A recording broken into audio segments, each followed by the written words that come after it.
అందరికీ నమస్కారం. భారత్ టుడే ప్రేక్షకులకు రాంబాబ్స్ కిచెన్కి స్వాగతం. మనం ఈ వసంత ఋతువులో అంటే వసంత ఋతువు ఆల్మోస్ట్ సగంకి వచ్చేసాం. ఈ టైం నుంచి మళ్ళీ గ్రీష్మ ఋతువు దాకా ఆల్మోస్ట్ మనకి సూర్యుడు పెరుగుతూ పోతాడు, సూర్యుడి ప్రతాపం పెరుగుతూ ఉంటుంది. అందువల్ల ఈ టైంలో మనకి వాతం కానీ కొంచెం కఫం కానీ వచ్చే ప్రాబ్లం, వీటి రెండింటి వల్ల మనకి కొన్ని ప్రాబ్లమ్స్ రావచ్చు. మనకి ఫిజికల్గా కానీ మెంటల్గా కానీ కొంచెం చికాకులు కానీ, ఎందుకంటే చెమట పెరిగే కొంది ఈ ఎండాకాలం దగ్గరికి వస్తుంది కాబట్టి మనకి ఖనిజ లవణాలన్నీ బాడీలోంచి బయటికి వెళ్ళిపోయి డీహైడ్రేషన్ ప్రాబ్లం వల్ల ఊటిని అలసిపోవటం కానీ అండ్ మెంటల్గా చికాకు రావటం కానీ ఇవన్నీ జరుగుతూ ఉంటాయి. దానివల్ల మనం తీసుకునే పదార్థాలు చాలా తేలిగ్గా అరిగేటట్టు ఉండాలి. అదేవిధంగా బాడీకి చలవ చేసే విధానంగా, అదేవిధంగా ఈ యొక్క ఖనిజ లవణాలు కోల్పోయినటువంటివి తిరిగి మన బాడీ భర్తీ చేసేటటువంటిగా మన ఫుడ్ హ్యాబిట్స్ కానీ, మనం తీసుకున్నటువంటి జ్యూసెస్ కానీ, షర్బత్స్ కానీ అవన్నీ కూడా ఆ విధంగానే తయారు చేసుకోవాలి. అంతేగాని ఎక్కువ మసాలా ఐటమ్స్ కానీ, ఎక్కువ ఆయిల్ ఐటమ్స్ కానీ ఇలాగా, అంటే ఎండాకాలం వచ్చే కొన్ని మీరు ఎక్కువ ఆయిల్ ఫుడ్ తీసుకుంటున్నారు అనుకోండి, విపరీతంగా స్వెట్టింగ్ వస్తుంది. స్వెట్టింగ్ వచ్చే కొన్ని తెలియకుండా లోపల శరీరంలో ఖనిజ లవణాలను బయటికి వెళ్ళిపోతాయి అన్నమాట. మామూలుగానే స్వెట్టింగ్ ఎక్కువ ఉంటుంది. ఈ తిండి ఇలాంటి మసాలాలు కానీ ఆయిల్ ఫుడ్ తినందువల్ల ఇంకా ఎక్కువ ఉంటుంది అనమాట. అలా కాకుండా తేలిక జీర్ణమయ్యి తీసుకోవాలి. అంటే ఈ ఎండాకాలంలో మనకి తీగల్లో కాసేటువంటి పదార్థాలని ఎక్కువగా, అంటే పొట్లకాయ కానీ, సొరకాయ కానీ, బీరకాయ కానీ, ఓకే, అండ్ ఎస్పెషల్లీ ఫ్రూట్స్లో వచ్చేటప్పటికి తర్బూజా కానీ, కర్బూజా కానీ ఇలాంటి ఐటమ్స్ అన్నిటినీ మనం చూస్ చేసుకొని తీసుకుంటున్నట్టయితే మన శరీరానికి కావాల్సినంత వాటర్ అనమాట, అంటే నీటి శాతం చేరుతుంది. అదేవిధంగా దాంట్లోనే పోషక విలువలన్నీ కూడా మనకు అంది ఈ డీహైడ్రేషన్ ప్రాబ్లం వల్ల మనకు వచ్చేటువంటి ప్రాబ్లం నుంచి మళ్ళీ మనం కాపాడుకోవచ్చు. మనం ఈరోజు డ్రింక్స్ అంటే ఆల్మోస్ట్ ప్యాకెట్ టిన్స్ అలాంటి కార్బొనేటెడ్ అంటే కూల్ డ్రింక్స్ అన్నీ తాగుతున్నాయి. అవన్నీ కూడా more acidic, at the same time దాంట్లో ఉన్నటువంటి కెమికల్స్ వల్ల మన డైజెషన్ సిస్టమ్కి ప్రాబ్లము. అంత సడన్గా టెంపరేచర్స్ కూడా బాడీలోకి అలాంటి చల్లటి పదార్థాలు తీసుకున్నందువల్ల సడన్గా డ్రాప్ అవుట్ అయ్యి డైజెషన్కి కూడా ప్రాబ్లం వస్తుంది అనమాట. మామిడికాయతోటి 2 వంటలు చూడబోతున్నాం. ఒకటి పచ్చి మామిడికాయతోటి పులిహోర, ఇంకోటి పచ్చి మామిడికాయతోటి రసం. ఈ ఎపిసోడ్లోకి వెళ్ళిపోతాం. ముందుగా పచ్చి మామిడికాయ పులిహోరకి కావాల్సిన పదార్థాలు ఏంటో చూద్దాం. మామిడికాయ పులిహోరకి కావాల్సిన పదార్థాలు: పోపు సామాను కొంచెం, రైస్ 1 కప్పు, పసుపు 1 టేబుల్ స్పూన్, మామిడికాయ 1, ఎండు కొబ్బరి 1/2 కప్పు, నువ్వులు 2 టేబుల్ స్పూన్లు, పచ్చిమిర్చి 2, జీడిపప్పు పిడికెడు, కొత్తిమీర కొంచెం, కరివేపాకు 1 రెమ్మ, పల్లీలు పిడికెడు, సైంధవ లవణం రుచికి సరిపడినంత, అల్లం తరుగు 1/2 టీ స్పూన్. ముందుగా మనం మామిడికాయని ఈ విధంగా తురుము పెట్టుకోవాలి. అట్ ద సేమ్ టైం రైస్ని కూడా మనకి పొడిగా పులిహోరకి ఎలా కావాలో అలా పసుపు వేసి ఇలా ఉడకబెట్టి పక్కన పొడిగా చల్లార్చి పెట్టుకోవాలన్నమాట. మనం ఇక్కడ కొంచెం వేరియేషన్ ఏంటంటే ఎండు కొబ్బరి అండ్ నువ్వులు 2 వాడుతున్నాం. ఈ రెండింటిని కూడా ముందే మనం పొడి చేసుకొని పక్కన పెట్టుకుంటే మనకి రైస్లో వీటిని కూడా కలుపుకుంటే చాలా కమ్మదనం వస్తుంది. అట్ ద సేమ్ టైం ఈ రెండింటి వల్ల టేస్ట్ కూడా బాగా పెరుగుతుంది, ఆ ఫ్లేవర్స్ కూడా బాగుంటాయి. వద్దనుకుంటే అది మన ఆప్షన్. ముందుగా నేను స్టవ్ వెలిగించుకొని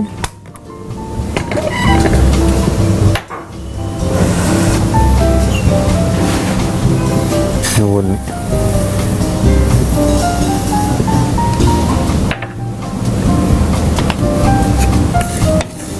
వేపుకుంటాం. వద్దనుకుంటే ఆప్షన్, ఇది వేసుకోకపోయినా పర్లేదు. మామిడి కాయే కాకుండా మామిడి టెంక, దాంట్లో ఉన్నటువంటి జీడి, అదేవిధంగా మామిడి పూత, మామిడి ఆకులు, మామిడి బెరడు ప్రతిదీ కూడా మెడిసిన్గా పనిచేస్తుందండి.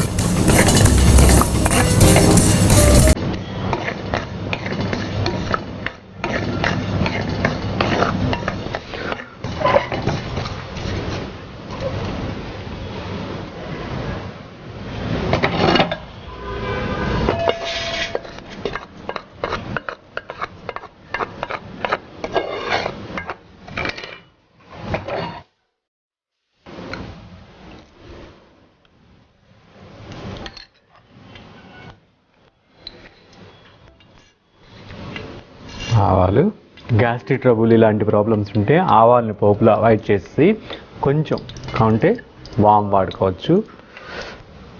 కాబట్టి జీలకర్ర కూడా వాడుకోవచ్చు. ఆవాలు చిట్పట్లాడుతున్నాయి.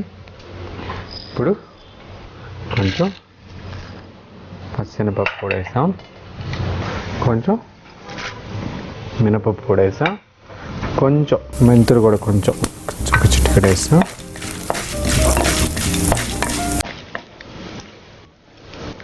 ఇది వేగే లోపల పచ్చిమిర్చి, ఇప్పుడు కొంచెం పల్లీలు కూడా వేస్తున్నాను, వేసిన గుళ్ళు కూడా.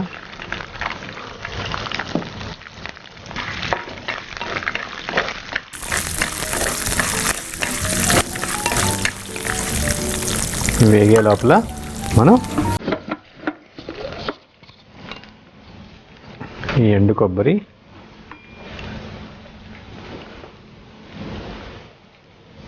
కరివేపాకు,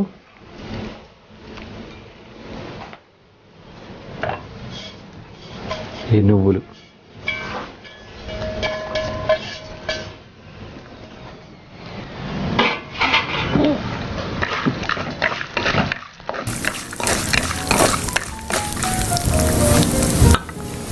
ఈ నువ్వులు వేసి మూడింటిని పొడి కొట్టుకుందాం.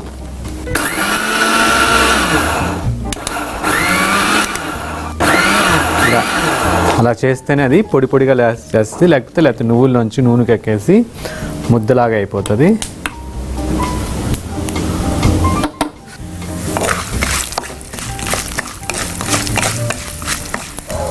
ఇప్పుడు దీంట్లోకి కొంచెం కరివేపాకు, ఈ యొక్క కాజు కూడా,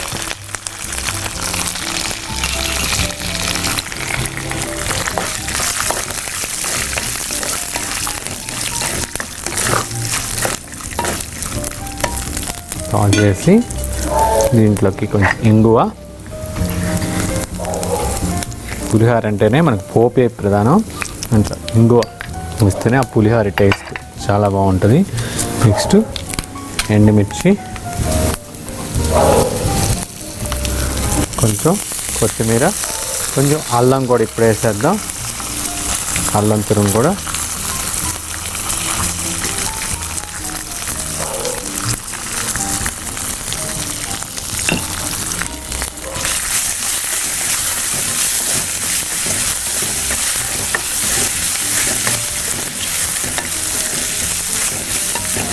ఇది కొంచెం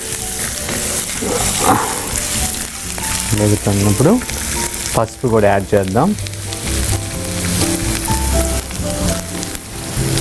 పసుపు కూడా ఇక్కడ మనం గోదర్బార్ వాళ్ళ పసుపు వాడాం, అంటే న్యాచురల్ మెథడ్లో పండించి దాన్ని న్యాచురల్ మెథడ్లోనే ప్రాసెస్ చేసినటువంటి పసుపు. గోదర్బార్ వాళ్ళు పసుపు, కారం, సాంబార్ పొడి, రసం పొడి అండ్ ఇంకా ఎన్నో అగరబత్తులు ఇవన్నీ కూడా మనకి వాళ్ళు న్యాచురల్గా పండించి, అంటే ఆర్గానిక్ వేలో పండించి దాంతో ప్రాసెస్ కూడా చేసిన వాటిని, అంటే న్యాచురల్ మెథడ్లో ప్రాసెస్ చేసిన వాటిని మనకి అందిస్తున్నారు. కాబట్టి అలాంటి ప్రోడక్ట్స్, ఎందుకంటే ఈ రోజుల్లో ఫుడ్ అంతా కల్తీ అయిపోయింది. బయట పసుపులో చూస్తే అంటే మనకి ఈ పిండి అలాంటివి వాడతారు, అండ్ కారంలో చూస్తే రాంపప్పు పొడి, ఇటుక పొడి అలాంటివి కలుపుతారు. వీటి వల్ల జబ్బులు వస్తున్నాయి. ప్రాసెస్ చేసేటప్పుడు కూడా వాటిలో కెమికల్స్ అన్నీ కలుపుతున్నారు. కాబట్టి దయచేసి ఇలాగా మనకి న్యాచురల్ మెథడ్లో పండించి అట్ ద సేమ్ టైం కల్తీ లేనటువంటి వాటిని వాళ్ళు అందిస్తున్నారు. అలాంటి వాటిని చూస్ చేసుకోవటమే మనకి చాలా మంచిది. ఓకే, నెక్స్ట్ మనం మామిడి తురుముని కూడా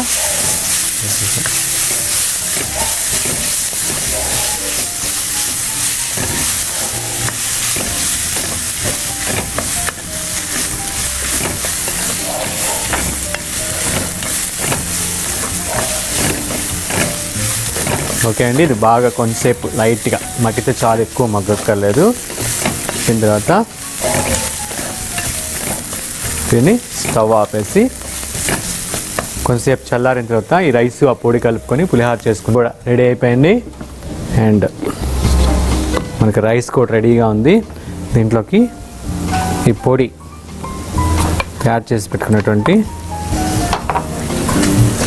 ఈ పొడి కూడా వేసుకొని కలుపుకొని నెక్స్ట్ తయారుగా పెట్టుకున్నటువంటి ఈ రైస్ని కూడా ఇస్తాం. ఇప్పుడే కొంచెం సైంధవ లవణం కూడా వేసుకుందాం. దీన్ని నేను ప్రాపర్గా అంతా కలిసేటట్టు బాగా కలుపుకుంటాను ఈ లోపల నేను.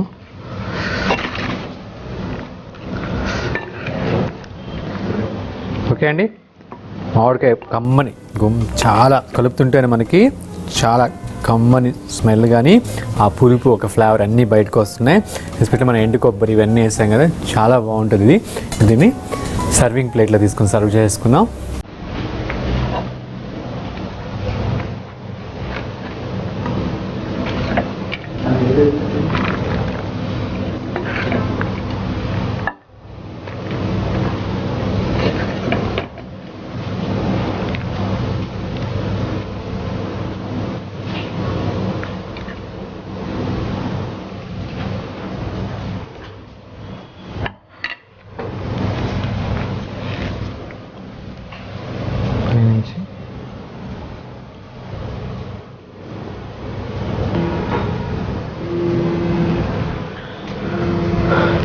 ఓకే అండి, ఎంతో కమ్మని మామిడికాయ పులిహార తయారైపోయింది. దీని టేస్ట్ చూసే ముందు దీన్ని తయారు చేసే విధానం మరొక్కసారి చూసేద్దాం.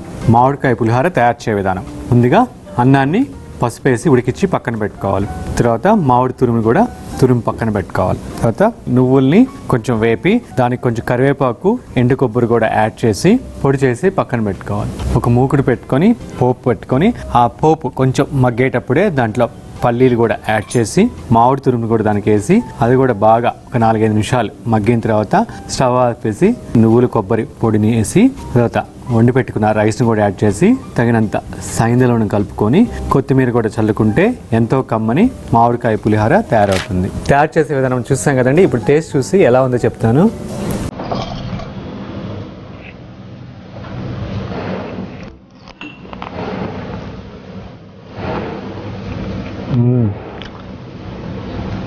అద్భుతంగా ఉంది. మీకు ఆ మామిడికాయ, నువ్వులు, ఆ ఫ్లేవర్స్ అన్నీ, కరివేపాకు కూడా పొడి చేసాం దాంట్లో కలిపి, అవన్నీ కలిపి చాలా చాలా కమ్మగా ఉందండి. ఖచ్చితంగా ట్రై చేయండి. ఓకే అండి, నెక్స్ట్ ఐటమ్ మామిడికాయ రసానికి కావాల్సిన పదార్థాలు ఏంటో చూద్దాం. మామిడికాయ రసానికి కావాల్సిన పదార్థాలు: పోపు సామాను కొంచెం, మామిడికాయ 1, రసం పొడి 1 టేబుల్ స్పూన్, పసుపు 1/2 టీ స్పూన్, బెల్లం 1 టీ స్పూన్, కొత్తిమీర కొంచెం, నూనె 1 టేబుల్ స్పూన్, ఉప్పు రుచికి సరిపడినంత, వెల్లుల్లి రెబ్బలు 3, కరివేపాకు 1 రెమ్మ. ఇప్పుడు దాని ప్రాసెస్లోకి వెళ్ళిపోదాం. రసం, మనకి రసం అనేది పాత రోజుల్లోంచి ఎన్నో రకాలు మన సూప్స్ అనమాట. ఎక్కువ వెస్ట్రన్ సైడ్ సూప్స్ అంటాం, వాటిని రసాలు అంటాం మనం. ఎన్నో రకాలైన రసాలు మనం చేసుకోవచ్చు. చింతపండుతో మనకి రెగ్యులర్గా తెలిసిందే, టమాటో రసం తెలిసిందే, అండ్ అల్లం రసం తెలిసిందే, నిమ్మ రసం అంటే నిమ్మకాయతో కూడా మనం రసం పెట్టుకోవచ్చు. అలా డిఫరెంట్ ఐటతో, అదేవిధంగా మామిడికాయతోటి దీంతో కూడా మనం రసం పెట్టుకోవచ్చు. అంటే చింతపండు ఈ సీజన్లో చింతపండు కాకుండా దీన్ని మామూలుగా లేకపోతే వీటిని పచ్చి వాటిని చెక్కు తీసి ఎండబెట్టి ముక్కలుగా చేసుకుని ఒరుగులుగా చేసుకొని మనం ఎప్పుడు కావాలంటే అప్పుడు దీన్ని కూడా నీళ్ళల్లో బాగా నానబెట్టి ఉడకబెట్టి బాగా మెత్తగా పీసుకొని అలా కూడా మనం రసం పెట్టుకోవచ్చు. ఆన్ సీజన్లో కూడా ఇట్లా ఎండాకాలంలో దొరికేటువంటి ఎక్సెస్గా ఉండే వాటిని అన్నింటిని కూడా ఇప్పుడు ఒరుగులు చేసుకొని, అంటే బెండకాయ కానీ, అదేవిధంగా చిక్కుడుకాయ కానీ, కాకరకాయ కానీ, వంకాయ కానీ, వీటన్నిటిని ఒరుగులుగా చేసుకొని ఎండబెట్టి వాటిని ఎప్పుడైతే భాద్రపద మాసంలో అంటే వానాకాలంలో కూరగాయలన్నీ కూడా దొరకనప్పుడు లేకపోతే బాగా అన్సీజన్గా ఉన్నప్పుడు వాటిని వాడుకునేవాళ్ళు. ప్రజెంట్ డేస్లో అలవాటే పోయింది. కానీ ఇంకోటి ఏం చేస్తున్నారంటే అన్సీజన్లో కూడా, అంటే సీజనల్ వైజ్గా తింటే చాలా ఆనందం, దొరికినప్పుడు ఈ విధంగా చేసుకోవచ్చు. ఇప్పుడు ఏం చేస్తున్నామంటే అన్సీజన్ వాటిని పండించాలని చూస్తున్నాం. ఎప్పుడైతే సీజన్ వైజ్ ఏదైనా పండించినప్పుడు ఆ పంటకి మెయింటెనెన్స్ చాలా తక్కువ, ఎందుకంటే ఆ వాతావరణం దానికి అనుకూలించి ఆ పంటలు బాగా పండుతాయండి. కానీ ఇప్పుడు ప్రతిసారి మామిడికాయ సంవత్సరం అంతా కావాలి, సంవత్సరం అంతా కూడా మనకి సీతాఫలం కావాలని చెప్పి వాటి గురించి ప్రయోగాలు చేసి పండిస్తున్నాం అనుకుంటున్నారు. కానీ వాటి వల్ల అన్సీజన్గా ఉండేటి వాటి వల్ల మెయింటెనెన్స్ ఎక్కువ అండి, అదే రైతుకు చాలా భారం వేస్తుంది. కాబట్టి అలా కాకుండా యాక్చువల్గా ముఖ్యంగా వ్యవసాయం అనేది ప్రతి ఊరికి మారిపోద్దండి. ఒక్కొక్క ఊరు వాళ్ళ యొక్క వ్యవసాయాన్ని బట్టి వాళ్ళ యొక్క పంటలు మారిపోతాయి. జొన్నలు తీసుకున్నారనుకోండి, రైస్ ఏది తీసుకున్నా కూడా ఒక్కొక్క ఊరిలో ఒక్కొక్క వెరైటీ వండుతాయి. ఆ ఊరి తగ్గట్టు అలాంటి ఫుడ్ తిన్నప్పుడే మనకి ఆరోగ్యంగా ఉండగలం. ప్రజెంట్ డేస్లో వాటిని మర్చిపోయి గ్లోబలైజేషన్ పాటుతో మనం ఏం తింటున్నామని లోకల్ ఫుడ్ని చంపేసాం. కాబట్టి దయచేసి అందరూ కూడా లోకల్ ఫుడ్ని, ఎస్పెషల్లీ సీజన్ వైజ్ ఋతువుని బట్టి ఎలాంటి ఫుడ్ తినాలో మళ్ళీ వాటన్నిటిని గుర్తు చేసుకుంటూ వాటిని తిన్నట్టయితే ఆ ఋతువుని బట్టి మనకు వచ్చేటువంటి ప్రాబ్లమ్స్ అన్నిటి నుంచి మళ్ళీ మనం కాపాడుకోవచ్చు. అందుకే ఈ ఎపిసోడ్ ద్వారా వాటన్నిటిని ఒకసారి గుర్తు చేసుకోవాలి. మన భారతీయ వంటింట్లో ఎలాంటి పదార్థాలని ఏ ఋతువులో తినేవాళ్ళు, ఎలాగ మన కిచెన్ ఉండాలి అనే వాటన్నిటిని కూడా అప్పుడప్పుడు డిస్కస్ చేసుకుంటూ ఉంటాం. ఇప్పుడు మనం నెక్స్ట్ ప్రాసెస్లోకి వెళ్తాం. మిగతా వాటి గురించి డిస్కస్ చేసుకున్నాం.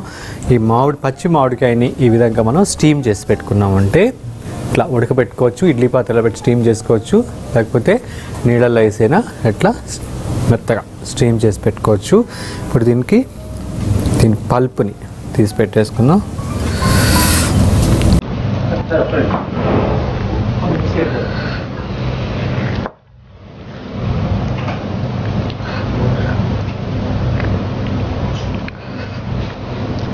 మిరియాలు, జీలకర్ర అన్నీ మనకి మామూలుగా రసం అంటే వాటి బదులు రసం పొడి, గోదర్బార్ వాళ్ళ రసం పొడి వాడుతున్నాను. వాళ్ళ రసం పొడి, సాంబార్ పొడి, ఇలాగనే పసుపు, కారం, బెల్లం ఇవన్నీ కూడా మనకి గోదర్బార్ వాళ్ళు న్యాచురల్గా పండించిన వాటితో చేస్తున్నారు.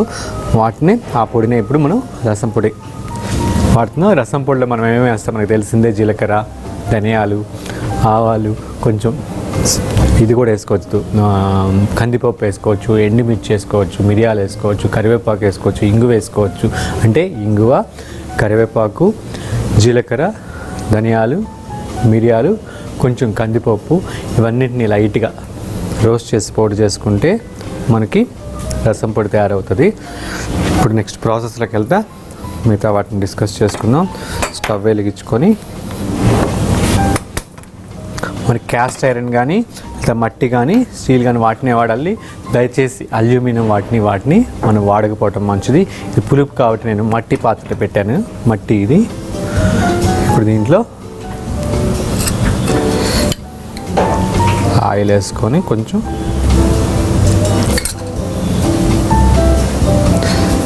వెల్లుల్లి, ఒక 3 రెబ్బలు వెల్లుల్లి దంచుకుంటాను.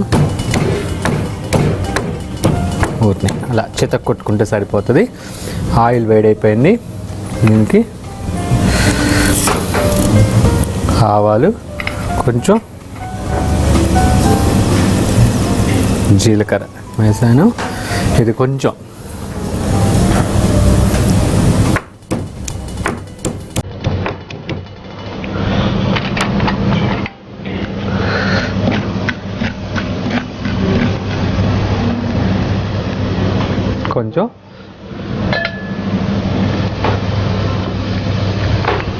అది మరిగిన తర్వాత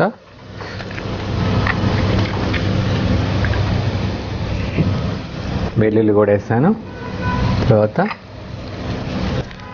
ఎండుమిర్చి వేసేసి నెక్స్ట్ కరివేపాకు, సింపుల్ పోపు, నార్మల్ పోపే.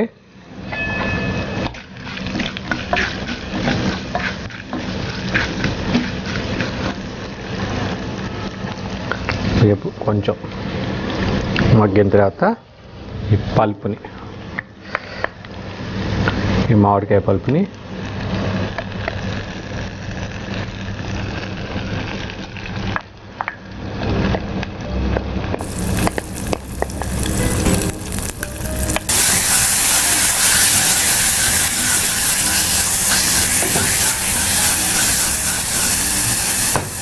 కలిపేసిన తర్వాత వాటర్ చేస్తాం కాబట్టి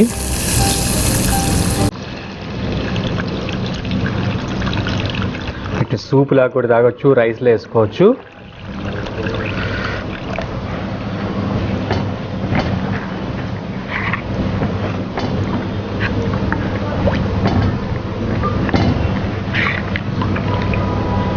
దీనికి ఇప్పుడు మనం పసుపు,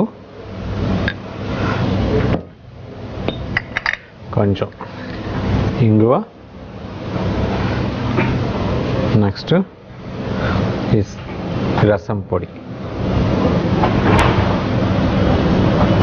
వేసి ఫైనల్గా సైంధవ లవణం కూడా యాడ్ చేసి ఇది బాగా తెల్లేదాకా బాగా మరిగించుకోవాలండి. ఈ లోపల వాసన కూడా వస్తుంది, సువాసన కూడా. ఫైనల్గా దీనికి మనం బెల్లం, ఇది ఆప్షను కావాలంటే యాడ్ చేసుకోవచ్చు, లేకపోతే వద్దనుకుంటే వేసుకోకపోయిన వాళ్ళు కొంచెం బెల్లం కూడా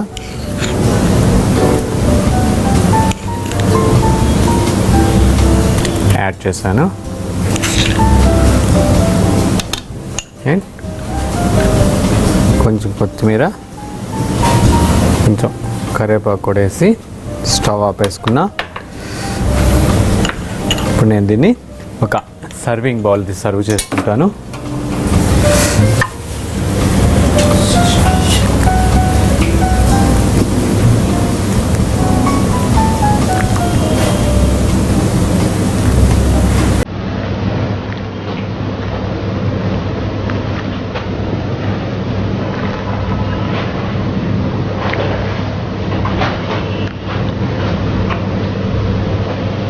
మట్టి పాత్ర కాబట్టి ఆపినా కూడా ఆ హీట్ అయినాయి, ఇంకా అది మరుగుతూనే ఉంది. దీనికి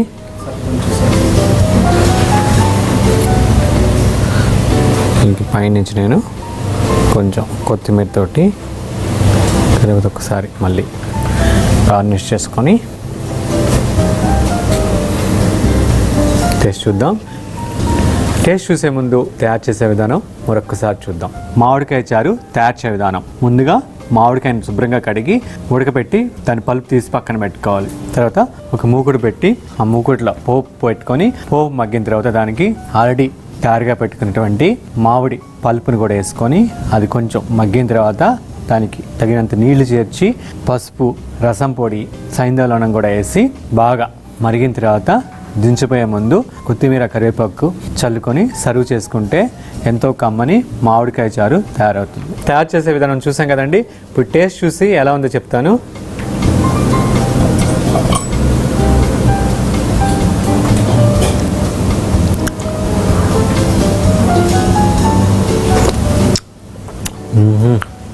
కమ్మగా ఉందండి, పుల్లగా, లైట్గా, తీయగా ఒక రసం మసాలా అన్నీ కలిపి చాలా బాగుంది. వేడి అన్నంలో వేడి రసం కలుపుకొని పుల్లగా ఆ లైట్గా తీపిగా ఆ మసాలా అంతా దిగుతుంటే చాలా ఎంజాయ్ చేస్తున్నాం మనం భోజనాన్ని.